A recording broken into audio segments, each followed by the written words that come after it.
നമസ്കാരം. ഒടുവിൽ മാസങ്ങളായി പശ്ചിമേഷ്യയിൽ തുടരുന്ന യുദ്ധത്തിന് വിരാമമിട്ടുകൊണ്ട് അമേരിക്കയും ഇറാനും തമ്മിൽ 14 ഇന കരാറിൽ ഒപ്പുവെച്ചു. ഇതോടെ മാസങ്ങളായി അടഞ്ഞുകിടന്ന ഹോർമൂസ് കടലിടുക്ക് വീണ്ടും തുറക്കുകയാണ്. എന്നാൽ മുൻപ് ഇറാൻ പൂർണ്ണമായും കീഴടങ്ങണമെന്ന് വാദിച്ചിരുന്ന ട്രംപ് ഭരണകൂടം തന്റെ നിലപാടിൽ നിന്നും വലിയൊരു മലക്കം മറിച്ചിൽ നടത്തിയിരിക്കുകയാണ്. അതായത് എന്താണ് മിസൈലുകളും യുറേനിയവും തമ്മിലുള്ള ആ ഒരു ബന്ധം? അതായത് ട്രംപ് ആവശ്യപ്പെട്ടിരുന്നത് പോലെ ഇറാൻ തങ്ങളുടെ ബാലിസ്റ്റിക് മിസൈലുകൾ ഉപേക്ഷിച്ചിട്ടില്ല.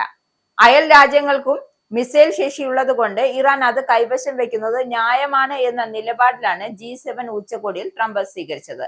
അതുപോലെ തന്നെ ഇറാൻ തങ്ങളുടെ സമ്പുഷ്ടീകരിച്ച യുറേനിയം ശേഖരം നിലനിർത്തും. ഭാവിയിൽ അത് കുറയ്ക്കുന്നതിനെ കുറിച്ച് തുടർ ചർച്ച ചെയ്യാമെന്ന് മാത്രമാണ് ഒരു ധാരണ ഉണ്ടായിരിക്കുന്നത്.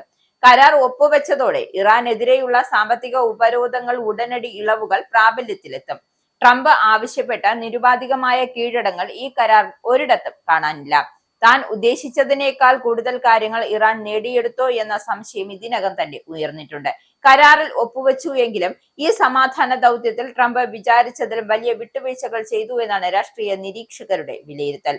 ഇറാൻ മിസൈൽ പദ്ധതികൾ ഉറച്ചു നിൽക്കുമ്പോഴും സാമ്പത്തിക ആശ്വാസം അവർക്ക് ലഭിക്കുന്നു എന്നത് ട്രംപിന്റെ നയതന്ത്രത്തിലെ വലിയൊരു മാറ്റത്തെയാണ് സൂചിപ്പിക്കുന്നത്. അമിത അധികാരവും നിരുപാധികമായ കീഴടങ്ങലും ആവശ്യപ്പെട്ട ട്രംപ് ഒടുവിൽ എന്തിനാണ് ഇത്ര വലിയ വിട്ടുവീഴ്ചയ്ക്ക് തയ്യാറായത് എന്ന ചോദ്യം അമേരിക്കൻ രാഷ്ട്രീയത്തിൽ ചൂടേറിയ ചർച്ചകൾക്ക് വഴിവെച്ചിരിക്കുകയാണ്. മധ്യേഷ്യയിലെ സംഘർഷങ്ങൾക്ക് തൽക്കാലം അറുതിയായി എങ്കിലും ട്രംപിന്റെ ഈ കരാർ ഒരു വിജയമാണോ അതോ വലിയൊരു വീഴ്ചയാണോ എന്ന് വരും ദിവസങ്ങളിൽ സംഭവ വികാസങ്ങൾ തെളിയിക്കും. ആഗോള ഇന്ധന വിതരണത്തിന്റെ സുരക്ഷ ഉറപ്പാക്കാൻ ഹോർമൂസ് കടലിടുക്ക് തുറക്കുന്നത് വലിയൊരു നേട്ടമാണ് എങ്കിൽ പോലും ഇറാൻ ഉയർത്തുന്ന സുരക്ഷാ ഭീഷണികൾ തുടർന്നും ആശങ്കയായി അവശേഷിക്കുകയാണ്. സമാധാനത്തിന്റെ പേരിൽ ഇറാൻ നേടിയ ഈ തന്ത്രപരമായ വിജയം അമേരിക്കൻ പ്രസിഡന്റിനെ സംബന്ധിച്ചിടത്തോളം വലിയൊരു രാഷ്ട്രീയ പരീക്ഷണമായിരിക്കും എന്നത് യാതൊരുവിധ സംശയവുമില്ല.